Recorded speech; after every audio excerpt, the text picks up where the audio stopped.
கொண்டு போய் அங்க போட்டு அடைக்கிறது. சீக்கிரம் மூடு வர என்ன பண்ணும்? அடப்பாவி டேய், இதாடா யாருறானே, ஓடி போயிரு, பிச்சு விடுவேன். பிளட்டி ராஸ்கல், என்னடா நினைச்சுக்கிட்டு இருக்கீங்க? இதுல புரோகிராமா என்ன? நானும் பாத்துக்கிட்டு இருக்கேன் பயப்புள்ள. நீ என்ன கேள்வி எல்லாம் ஒரு மாதிரியா போயிட்டு இருக்கு? டாய் டாய் டாய் டாய் வேண்டாம். உடம்பு சோர்வான சன்னி லியோன் சகிலா படத்தை பார்க்காமல் இருந்தாலே போதும். முகமது ஹுசைன், ஏயா பெரிய மனுஷன் தானே நீ? முகமது ஹுசைன் பேர் வந்து வச்சிருக்க இஸ்லாத்து முறைப்படி, சரியா? சன்னி லியோன் படத்தையும் சகிலா படத்தையும் பார்த்தா உனக்கு உடம்பு சோர்வாடையாம ஓடி பேரு சொல்லிவிட்டேன், ஓடியே பேரு, சரியா? பொதுமக்கள் பார்த்துக்கிட்டு இருக்க ஒரே காரணத்தினால என்னால பேட் வேர்ட்ஸ் பேச முடியல.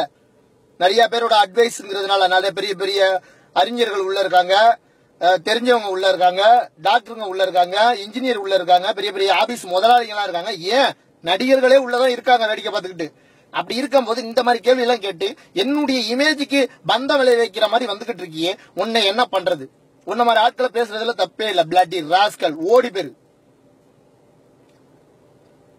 டாய் தமிழ் டிவி சேனல், நீ கேட்கிற கேள்வியை கொண்டு போயிட்டு நீ வந்து வேற யார்கிட்ட சிவராஜ் சத்தியசாலை சிவராஜ் சித்த வைத்திய சாலை அந்த ஆளுகிட்ட போய் கேட்க வேண்டிய கேள்வி ஏன்டா என்கிட்ட அப்படியே எடுத்து ஊத்தி விடுவேன். ஏன் மாறுங்க?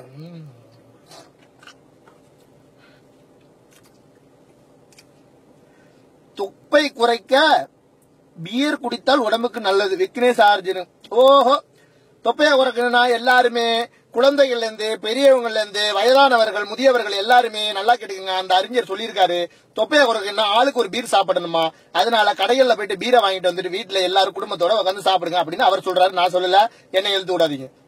அந்த நன்னாரி பவித்ரன் ராதாகிருஷ்ணன், செக்ஸ் வாழ்க்கை சிறக்க சிறந்த வழி சொல்லும் மொன்ன சாதிக்கு. அதுக்கு நான் எதுக்குடா வழி சொல்லணும்? ஏன் உனக்கு தெரியாதா? ஏடா நானும் பாக்குறேன், எந்த ஒரு நிகழ்ச்சி நடத்தாலும் வாங்க விற்க அப்படித்தான் கொசு மூத்திரத்தை வச்சு இழுத்தீங்க, சரியா? கவிதையில கொண்டு வந்தா என்னை போட்டு நாரடிச்சீங்க. ஒவ்வொரு லைவ்லயும் இந்த மாதிரி ஏன்டா சுத்துறீங்க? என்னை ஒழுங்காவே புரோகிராம் நடத்த விட மாட்டீங்களா?